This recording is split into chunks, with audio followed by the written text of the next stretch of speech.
네, 안녕하세요. 세상의 모든 캠핑 용품을 리뷰하는 인디언즈입니다. 오늘은 저희가 사실 인디언즈 파워뱅크를 만들어서 판매를 하기도 하고 있는데 저희 구독자분들이 아무래도 저희가 파워뱅크 영상을 많이 올리다 보니까 그것과 관련돼서 아무래도 관심이 많지 않을까 생각이 들어가지고 올인원 파워뱅크를 구매하실 때 저희가 좀 알려드리고 싶은 팁 같은 거를 좀 몇 가지를 좀 준비를 해봤습니다. 저희가 이 영상을 찍는 이유가 일단은 올인원 파워뱅크에 대해서 뭐 좋게 생각하시는 분들도 계시고 안 좋게 생각하시는 분도 계시고, 그리고 아예 뭐 잘 모르기 때문에 이 영상을 보시는 분들도 계시겠지만 저희가 이 영상을 하는 거는 기본적으로 잘 모르시는 분들, 그러니까 처음 뭐 캠핑 하시거나 아니면 처음 파워뱅크를 구매하시는 분들께 좀 도움이 되고자 하는 영상이니까 최대한 눈높이를 낮춰서 얘기하기 때문에 너무 좀 약간 전문가나 좀 잘 아시는 분들 입장에서는 저 얘기는 좀 아닌 것 같다고 생각이 되실 수도 있겠지만 최대한 좀 초심자분들의 눈높이에 맞춰서 영상을 제작하는 점 참고를 해주시면 될 것 같습니다. 자, 일단 첫 번째로 올인원 파워뱅크가 뭔지에 대해서 말씀을 좀 먼저 드리겠습니다. 일단 기본적으로 AC 그리고 DC가 모두 사용 가능한 것을 올인원 파워뱅크라고 합니다. AC는 우리가 흔히 아는 220V 사용이고요. DC 같은 경우에는 12V로 보통은 고정되어 있는 고정적인 어떤 전압을 쓰는 것을 DC라고 생각을 해주시면 될 것 같은데, 보통은 AC가 220V라고 하면은 DC는 뭐 C가잭, USB, C타입, 뭐 XT60, XT90 같은 이런 단자를 보통은 그렇게 얘기를 하게 됩니다. 그리고 또 올인원 파워뱅크라는 것은 기본적으로 배터리에다가 인버터가 결합되어 있는 형태라고 할 수가 있는데요. 기존의 파워뱅크 같은 경우에는 배터리가 있고 그것을 220V로 이용하기 위해서는 인버터가 필수적으로 하나가 필요했었습니다. 그걸 별도로 갖고 다녔어야 됐는데, 지금 같은 경우에는 인버터가 이 파워뱅크라는 것에 내장이 되어 있어 가지고 하나의 어떤 전자제품처럼 만들어져 있는 것을 올인원 파워뱅크라고 생각을 해주시면 될 것 같습니다. 파워뱅크를 구매하실 때 어려운 용어들이 조금 있을 겁니다. 특히 전기에 대해서 관심이 아예 없으신 분들 같은 경우에는 이게 무슨 소리지 라고 생각될 만한 용어를 조금 설명을 좀 드리려고 하는데요. 첫 번째로 좀 말씀드릴 게 순수 정연파라는 게 있습니다. 근데 사실 요즘에는 순수 정연파라는 게 대부분의 제품들이 순수 정연파이기 때문에 이것을 뭐 특징적으로 부각을 해서 뭐 홍보를 하지만 모든 제품이 거의 순수 정연파로 되어 있어서 큰 분간이 없으니까 이 용어가 나오면은 그냥 그렇구나 라고 생각하시고 잘 넘어가시는 게 마음 편하실 것 같습니다. 두 번째로는 인버터라는 용어인데요. 인버터라는 것은 앞서 말씀드리기로 했었는데 AC로 사용할 수 있게끔 파워뱅크를 어떻게 보면 변환해주는 장치라고 생각을 해주시면 되고요. 저희가 인버터를 얘기할 때 흔히 2kW, 3kW 인버터 이런 용어들 씁니다. 이것은 어떤 것이냐면은 얼마나 고출력의 제품을 쓸 수 있는가에 대한 능력이라고 보시면 됩니다. 2kW 인버터는 뭐 예를 들면 2kW까지 내가 AC 제품을 쓸 수 있다 이런 뜻이고, 3kW도 마찬가지라고 생각을 해주시면 될 것 같습니다. 그러니까 인버터가 사실은 어떻게 보면은 방금 말씀드렸듯이 전자제품을 쓸 때 고출력으로 쓸 수 있는지 아니면 저출력으로 쓸 수 있는지에 대한 척도라고 보시면 되는데, 저는 개인적으로 500W 이상 정도 되는 것을 좀 고출력 제품이라고 생각을 하고 있고요.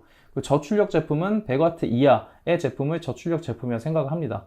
그러니까 우리가 흔히 2kW 인버터를 쓰는 거는 굉장히 고출력의 제품을 쓰기 위해서 뭐 사용한다고 생각하시면 될 것 같습니다. 자, 그럼 올인원 파워뱅크의 장점에 대해서 말씀을 드리면은, 일단 첫 번째로 인버터가 별도로 없기 때문에 초보자도 쉽게 사용이 가능하다는 장점이 있습니다. 말 그대로 220V 그냥 꽂아서 쓰면 땡, 초보자도 쉽게 쓸 수 있다는 장점이 있고요. 두 번째로는 이동의 편의성이 있습니다. 이것은 단점이 될 수도 있는 문제이긴 한데, 일단 장점적인 부분을 먼저 말씀을 드리면은, 이동 편의성이라는 거는 인버터랑 파워뱅크를 따로 들고 다니지 않고 한 번에 들고 다닐 수 있기 때문에 이동 편의성이 있다고 우선은 말씀을 드리겠습니다. 하지만 이거는 뭐 나중에 단점으로도 얘기할 부분이 있긴 합니다. 올인원 파워뱅크를 구매하실 때 단점, 그러니까 많은 분들이 이제 뭐하러 올인원 파워뱅크 비싼 돈 주고 사냐 이럴 정도로 올인원 파워뱅크는 조금 비싼 금액을 형성하고 있습니다.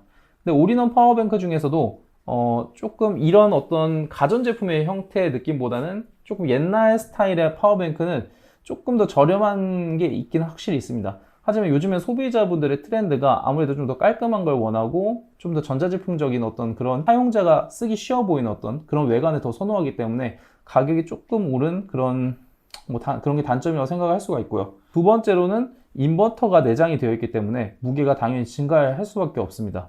이 부분은 뭐 사실 어떤 분들께서는 단점이 당연히 아니라고 말씀하시는데 어차피 파워뱅크 따로 인버터 따로 드는 거랑 이게 한 번에 드는 거랑 결국에는 무게가 거의 뭐 비슷해지기 때문에 사실은 단점이라고 할 수 없지만 어쨌든 나눠서 들면은 분산이 되는 것과 한 번에 이렇게 들어서 무겁다 이런 조금 차이점이 있기 때문에 그 부분에 있어서 단점이라고 생각을 해주시면 될 것 같습니다. 자, 이제 초심자분들께서 올인원 파워뱅크를 구매하실 때 구매하는 요령에 대해서 좀 설명을 드리고자 합니다. 이 부분이 사실 가장 중요한 부분이라고 생각이 되기 때문에 이 부분 꼭 잘 집중해서 들어주시면 될 것 같은데, 올인원 파워뱅크를 구매할 때 당연히 첫 번째로 고려해야 될 것은 가격입니다.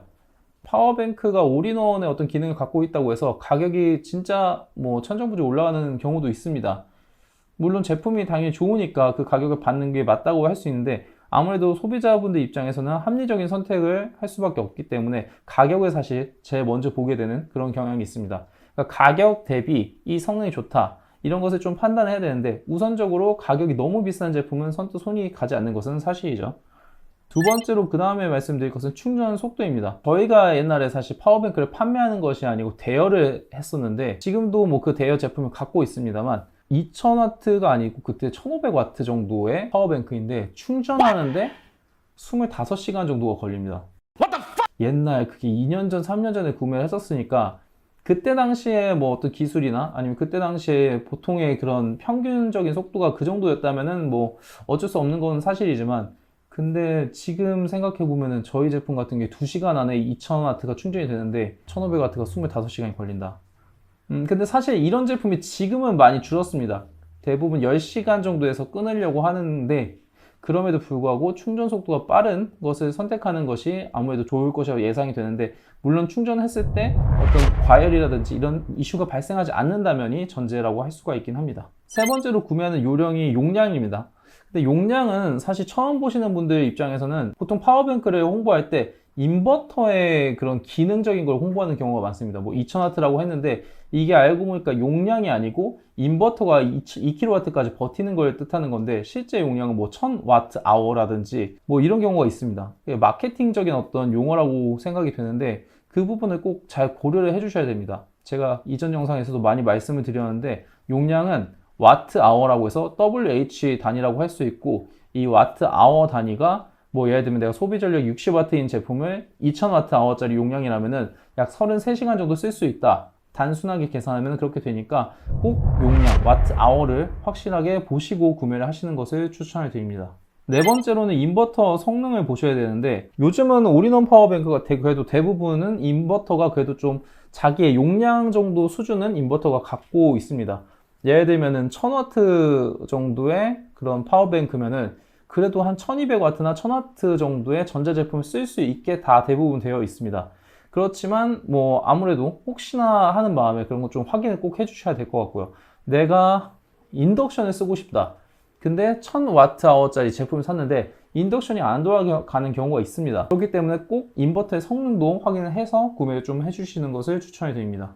저는 이것도 가장 중요하다고 생각되는데 다섯 번째로는 구매를 하실 때 AS가 가능한지의 여부를 파악을 하셔야 된다고 생각합니다. AS가 가능하다고 했는데 제가 보면은 제가 이제 판매업자 입장에서 다른 분들 판매하시는 거 보니까 AS가 가능해 보이는 분들이 계세요. 근데 반대로 이 사람은 이런 AS의 공급망을 분명히 갖출 수가 없는데 AS를 무슨 전국에서 할 수 있다라고 하는데 실제로 제가 그 브랜드에서 파워뱅크를 구매한 적이 있는데 결국에는 AS가 잘 안 됐습니다.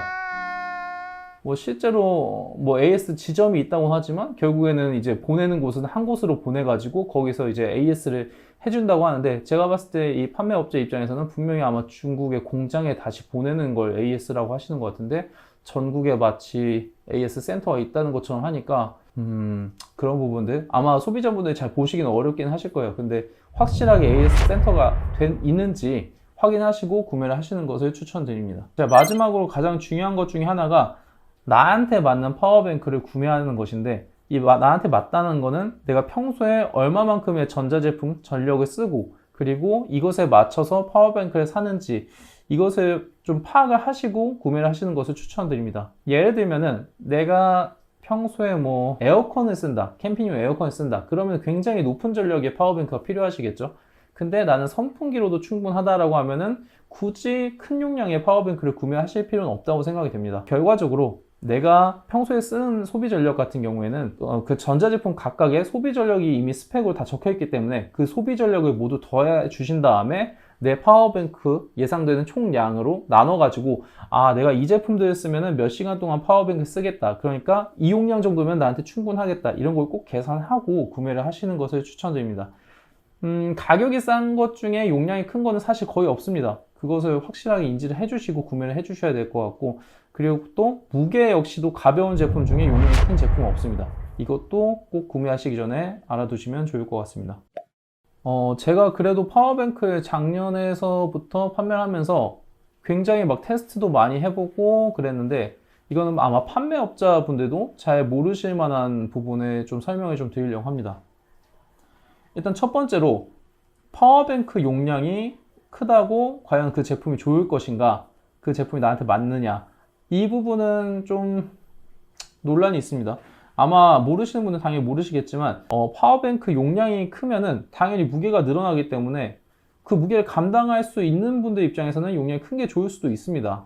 구매하시기 전에 꼭 무게를 확인하시는 것이 중요하고, 두 번째로는 파워뱅크 용량이 커져서 인버터의 성능이 올라갈수록 이 기기에서 기본적으로 소비되는 전력이 더 커집니다. 그렇기 때문에 어떻게 보면은 기기의 기본적인 소비 전력이 더 커져서 실제 용량이 생각보다 적게 쓰는 경우도 있다라고 생각이 되기 때문에 꼭 인버터를 큰 제품을 쓰실 경우에는, 내가 인버터를 그만큼 활용을 하는 분들 입장에서는 큰 제품을 쓰는 게 맞지만, 그게 아니라면은 좀 작은 제품을 쓰셔도 작아지는 대신에 인버터의 기본 소비 전력이 다운되니까 생각보다 좀 오래 쓰실 수 있으니 고려를 해주시면 될 것 같습니다. 항상 이 포트가 많다고 좋다고 생각하실 수가 있는데, 포트가 많다고 좋다고 볼 수는 없습니다.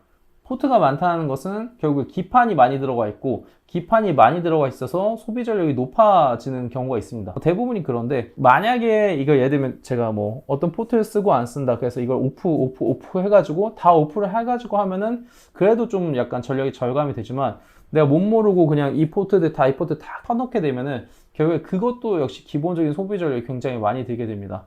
그러니까 내가 절대 안 쓰는 포트가 있다면은 굳이 그 포트는 사용하지 않으시면 되고, 굳이 또 그 파워뱅크에 그런 기능이 있는 것을 사실 필요는 없다고 생각이 됩니다.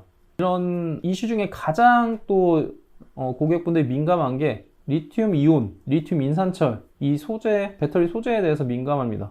보통 리튬 인산철이 안전하다고 해서 구매를 하는데, 사실 리튬 인산철이 안전한 건 맞고, 그렇다고 리튬 이온이 엄청나게 폭발을 많이 하는 건 아니니까, 사실 요즘의 어떤 기술적인 부분에서는 리튬 이온과 리튬 인산철이 크게 뭐 위험성에 대해서는 좀 논하기는 좀 어려운데, 그래도 나는 불안하다라고 생각이 되시면은 리튬 인산철 구매하시는 게 맞고, 리튬 이온 같은 경우에는 아무래도 조금 더 가볍기 때문에 그런 면에 있어서는 좀 더 장점이 있으니까 내가 그럴 일은 없겠지, 폭발의 위험성 없겠지라고 생각이 되시면은 리튬 이온도 충분히 구매하셔도 뭐 별 무리가 없다고 생각됩니다. 실제로 작년에 굉장히 많이 팔린 제품 중에서도 뭐 1000대 이상, 뭐 5000대 이상 이렇게 팔린 제품들 중에서도 리튬 이온 소재더라도 그런 뭐 폭발의 문제가 있었던 적은 없었으니까 정말 만에 하나인 거지, 뭐 그걸 너무 민감하게 받아들이시고 난 리튬 인산철을 살 거야 라고 하시는 것도 그렇게 좋은 접근 방식은 아니긴 할 것 같습니다. 네, 이상으로 저희가 인디언즈에서 올인원 파워뱅크 구매하실 때 꼭 알아두셔야 될 요령 같은 거에 대해서 좀 설명해 드렸습니다. 이게 좀 도움이 되셨으면 하고요. 혹시나 이 영상에서 잘못된 점이 있었다라고 생각이 되시면은 댓글로 남겨주시면은 그 댓글 좀 고정해가지고 저의 잘못된 어떤 부분들에 대해서 좀 더 다른 분들이 아실 수 있도록 좀 알려주시면 감사하겠습니다. 네, 세상의 모든 캠핑 용품을 리뷰하는 인디언즈였고요. 구독과 좋아요를 눌러주시면은 더욱더 좋은 컨텐츠로 여러분들께 찾아뵙도록 하겠습니다. 감사합니다.